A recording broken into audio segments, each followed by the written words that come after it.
Hello viewers, welcome to my channel the knowledge stop. यह channel वो उन लोगों के लिए है जिनको बहुत ही इंटरेस्टिंग फैक्ट्स और नॉलेज की कई सारी बातें जानने का मन करता है। तो मेरी इस चैनल पे आप सारी वीडियोस इस तरह के देख सकते हैं। और अगर आज का ये वीडियो आपको पसंद आए तो मेरी चैनल को सब्सक्राइब करें, मेरे वीडियो को लाइक करें। आपको रेगुलर अपडेट्स मिलती रहेगी अगर आप बेल आइकन बटन भी दबाएंगे।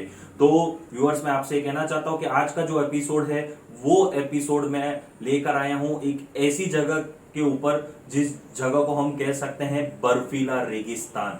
तो आपने ऐसे रेगिस्तान नाम तो सुना ही होगा। जैसे जहां तक इंडिया की बात है तो राजस्थान में थार डेजर्ट है, थार रेगिस्तान है, जो कि है ना गर्मी के लिए मशहूर है कि वहां पे गर्मियों में बहुत भयंकर गर्मी पड़ती है। और मैं आज जिस रेगिस्तान की बात कर रहा हूं वो है बर्फीला रेगिस्तान, जहां पे गर्मी नहीं इतनी भयंकर ठंड पड़ती है कि उसे बर्फीला रेगिस्तान कहा जाता है। तो मैं बात कर रहा हूं एक कॉन्टिनेंट एंटार्क्टिका की। जैसे कि आप सब जानते ही हैं कि पूरी दुनिया में 7 कॉन्टिनेंट्स हैं और एंटार्क्टिका उनमें से एक कॉन्टिनेंट है। एंटार्क्टिका जो है, जैसे कि आप स्क्रीन पे देख पा रहे होंगे, वो धरती की दक्षिणी दिशा में है। पूरी जो धरती है उसके दक्षिण पे जो पूरा कॉन्टिनेंट है उसे बर्फ का एक बहुत बड़ा मतलब हम कह सकते हैं लैंड है, जिसे हम एंटार्क्टिका कहते हैं। तो एंटार्क्टिका जो है वो इस पूरी दुनिया का 5वां सबसे बड़ा ऑफिशियल कॉन्टिनेंट है। ये ऑस्ट्रेलिया और यूरोप इन दोनों कॉन्टिनेंट से भी ज्यादा बड़ा है। अब मैं आपको कुछ है ना एंटार्क्टिका के इंटरेस्टिंग फैक्ट्स बता देना चाहता हूं। एंटार्क्टिका जो है वो इस दुनिया का सबसे ठंडा है ना कॉन्टिनेंट है। सबसे ठंडी जगह अगर कोई है पूरी दुनिया में तो वो एंटार्क्टिका में है। यहाँ पे जब मतलब गर्मी जब पड़ती है तब -10 डिग्री सेल्सियस तक टेम्परेचर रहता है, पर ठंड के दिनों में यहाँ पे टेम्परेचर -70 से लेके -80 तक भी चला जाता है। और एंटार्क्टिका में आज तक का दुनिया का सबसे ठंडा जो टेम्परेचर है वो रिकॉर्ड किया गया है -89.2 डिग्री सेल्सियस। तो जैसा आप समझ ही पाए होंगे कि कभी 0 डिग्री के ऊपर यहाँ पे टेम्परेचर आता ही नहीं है, ये इतना ठंडा है। दूसरी बात यह है कि ये दुनिया की सबसे ड्राइएस्ट प्लेस है। ड्राइएस्ट मतलब सूखी, यहाँ पे बरसात नाम मात्र की होती। बरसात होगी भी कैसे जब टेम्परेचर ही नेगेटिव में है, तो बरसात का तो कोई सवाल उठता ही नहीं है। तो ये ड्राइएस्ट प्लेस है, यहाँ पे कोई किसी तरह की बरसात नहीं होती है। और तीसरी एक और बात इसकी इंटरेस्टिंग जो है वो है ये दुनिया की सबसे विंडिएस्ट प्लेस है। विंडिएस्ट मतलब सबसे ज्यादा तेज जो हवाएं हैं वो एंटार्क्टिका के ऊपर ही चलती हैं। एंटार्क्टिका में 300 से 350 किलोमीटर प्रति घंटे की रफ्तार से ठंडी हवाएं चलती है, जो कि इस दुनिया में रिकॉर्ड की जाने वाली सबसे ज्यादा गति है अगर कोई हम हवा की स्पीड की बात करें तो आप ये समझ ही गए होंगे एंटार्क्टिका के कुछ फिजिकल जो कैरेक्टरिस्टिक्स हैं इस पूरे कॉन्टिनेंट की।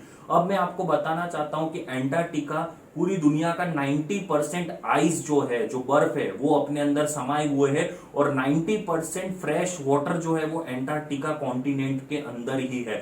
तो आप समझ सकते हैं कि ये कितना महत्वपूर्ण है ना, मतलब ना कॉन्टिनेंट है, महाद्वीप है हमारे लिए, पूरी दुनिया के लिए।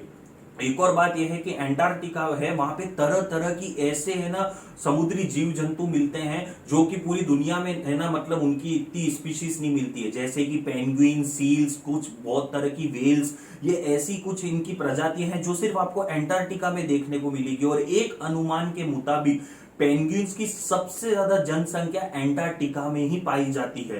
तो एंटार्क्टिका आपके नेचुरल जो है ना एनिमल हैबिटेट है उसके लिए भी बहुत बड़ा मतलब इंपॉर्टेंट प्लेस रखता है। एक और बात यह है कि जो एंटार्क्टिका है उसमें आपको जैसे नॉर्थ पोल पे तरह तरह की, जो आपने नाम सुना ही होगा, ओरोरा जो होते हैं, जो ग्रीन लाइट्स होती हैं जो नॉर्थ पोल पे दिखती है, आइसलैंड और नॉर्वे, वैसे ही एंटार्क्टिका पे भी आपको उसी तरह की ग्रीन ओरोरा लाइट्स देखने को मिलती हैं। एंटार्क्टिका की एक और है ना खासियत है, वो ये है कि एंटार्क्टिका की जो आइस है वो किसी किसी जगह पे 4 किलोमीटर तक मोटी है। तो आप समझ सकते हैं कि एंटार्क्टिका की आइस जो है वो कितनी मोटी है।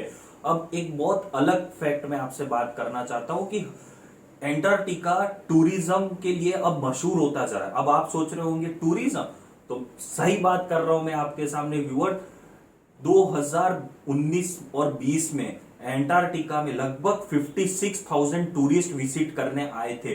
तो आप समझ सकते हैं कि एंटार्क्टिका में 56,000 टूरिस्ट आते हैं। और मैं इसके पीछे कारण बता रहा हूं कि 56,000 टूरिस्ट वहां की जो भी एनिमल हैबिटेट है वो देखने के लिए और वहां पे किस तरह का एनवायरमेंट है और एम्बियंस है उसको एंजॉय करने के लिए जाते हैं। और बहुत से लोग है ना, मतलब एंटार्क्टिका पहुंचने के लिए जो अर्जेंटीना है साउथ अमेरिका में, वहां की कैपिटल ब्यूनोस आयर्स से होते हुए वहां पे बहुत सारी क्रूजेस हैं ऐसे, जो कि है ना एंटार्क्टिका आपको घुमाने के लिए ले जाते हैं। और ये पूरे इंटरनेशनल लेवल पे ये जो एंटार्क्टिका का जो टूर है बहुत फेमस हो रहा है और बहुत से लोग वहां जाने को इच्छुक हो रहे हैं। और आप इसके बहुत सारे वीडियोस इंटरनेट पे भी देख सकते हैं अगर आपको एंटार्क्टिका का विजुअल एक्सपीरियंस लेना है तो। अब मैं आपको एक और बात बता देता हूं जो एक नॉलेज की बात है कि एंटार्क्टिका पहुंचने वाले सबसे पहले आदमी जो थे वो थे नॉर्वे के एक एक्सप्लोरर जिनका नाम था रॉल एमंडसन करके, और उनके नाम पे वहां पे एक स्टेशन भी बनाया गया है। तो वो सबसे पहले थे जो एंटार्क्टिका पहुंचे थे। और साथ ही साथ साउथ पोल जो कि धरती का सबसे सदर्न मोस्ट पॉइंट है उस पे भी पहुंचने वाले वो सबसे पहले व्यक्ति थे। तो ये पहले व्यक्ति थे जिन्होंने 1913 में एंटार्क्टिका पहुंच के साउथ पोल पे अपना है ना मतलब कि परचम फहराया था कि वो सबसे पहले व्यक्ति बने थे।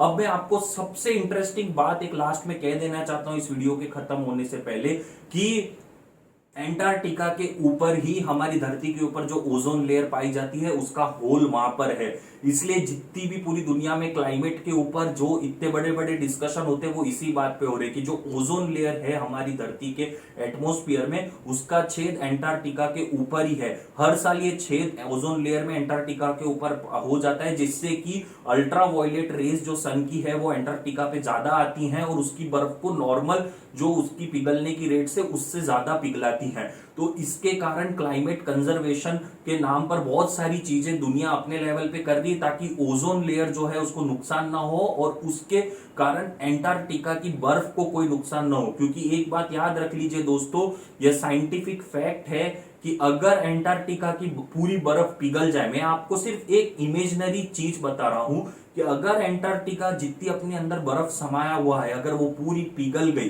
तो यह दुनिया जो है वो आधी पानी में डूब जाएगी, मतलब आधी दुनिया तबाह हो जाएगी। तो आप समझ सकते हैं बहुत सारी कंट्रीज ऐसी है जिनका नामो निशान इस पूरे है ना दुनिया से मिट सकता है अगर एंटार्क्टिका की बर्फ पिघल जाए।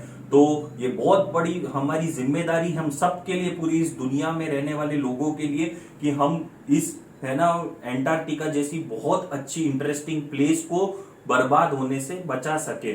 तो कैसा लगा आपको आज का मेरा एंटार्क्टिका का ऊपर ये वाला वीडियो? अगर अच्छा लगा हो तो मेरी चैनल को सब्सक्राइब करें। बहुत सारे इंटरेस्टिंग वीडियोस ऑलरेडी मैं बना चुका हूं और आगे भी बनाता रहूंगा और आपके सामने लाता रहूंगा। सब्सक्राइब करें, सपोर्ट करें।